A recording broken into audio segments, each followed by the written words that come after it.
Hi everyone, it is Dave from Colossal Fossils in Wausau, Wisconsin, the nonprofit history museum that travels from school to school and library to library.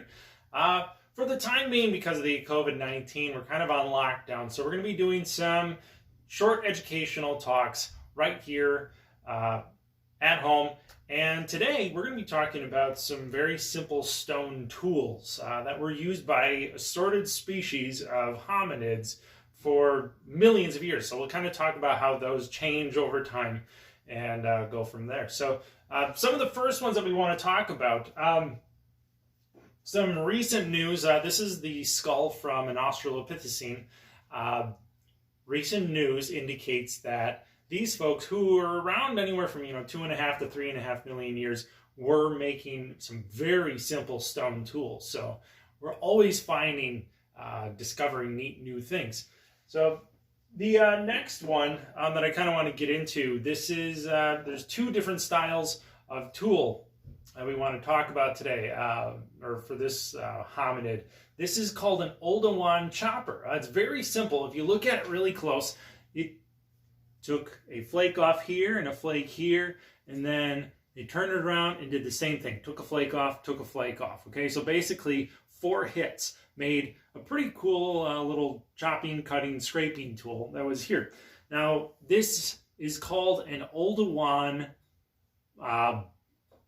Chopper, if you will. They first appeared in the fossil record about 2.5 million years ago and kind of petered out around 1.2. So again, 2.5 to 1.2 million years ago, you find these things, okay?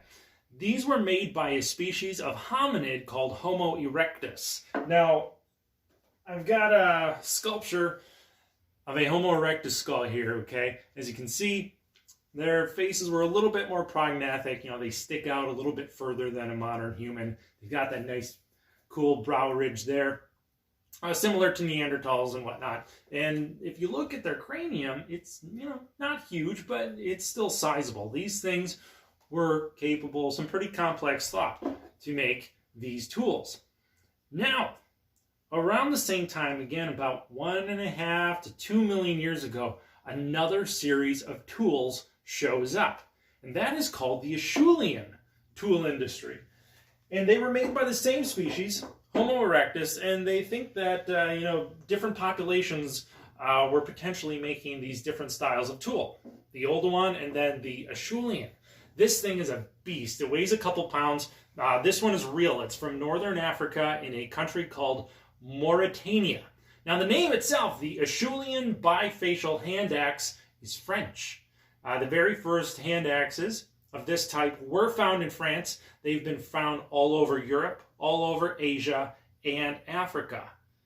Homo erectus was the first species of hominid that we know of to leave Africa. Pretty cool, isn't it? All right, neat things about this. This is big, right? Some college students were hooked up to the little wires in their brain so that the researchers could watch what was going on as these college students started to make tools. They first taught them how to make the Oldowan variety, and their brains were doing this. Boop, boop, boop. Okay? So it doesn't take a whole lot of thought to make something like this. Whack off the edges, turn around, take 2 more flakes off, right? We covered that. Now, the Acheulean takes a lot more thought. You have to shape this stone all the way around both sides, and cool thing is, they can determine whether they were right or left-handed individuals. Now, this one was for a right-handed person. Okay? It does not fit nearly as well in my left hand. I think it would slip out. Right here, I've got a nice, good grip. This was for a right-handed individual. Even when I turn around, I just can't get a good grip on it. Nope. It fits perfectly like this.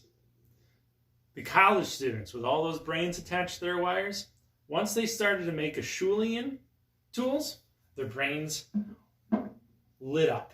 It was equivalent, as they said, it was equivalent to someone playing classical music on a piano. Okay, that's how much thought it takes to make a tool like this. And again, this is from Homo erectus, okay? It wasn't from Neanderthals. It wasn't from modern humans, okay?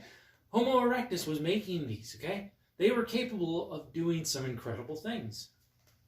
You know, we oftentimes think that modern humans are the ones who were capable of making really cool things, and a lot of times media helps this. We assume that older species of humans weren't that intelligent, but they were. They were capable of making some very neat things. Okay, another Oldowan tool that they found in Africa. This is a spheroid tool. They're not quite sure what this was used for. There's a few different theories. One is that this was used to grind materials, wood, you know, plant pulp, plant material, also maybe to crack nuts open, something like that.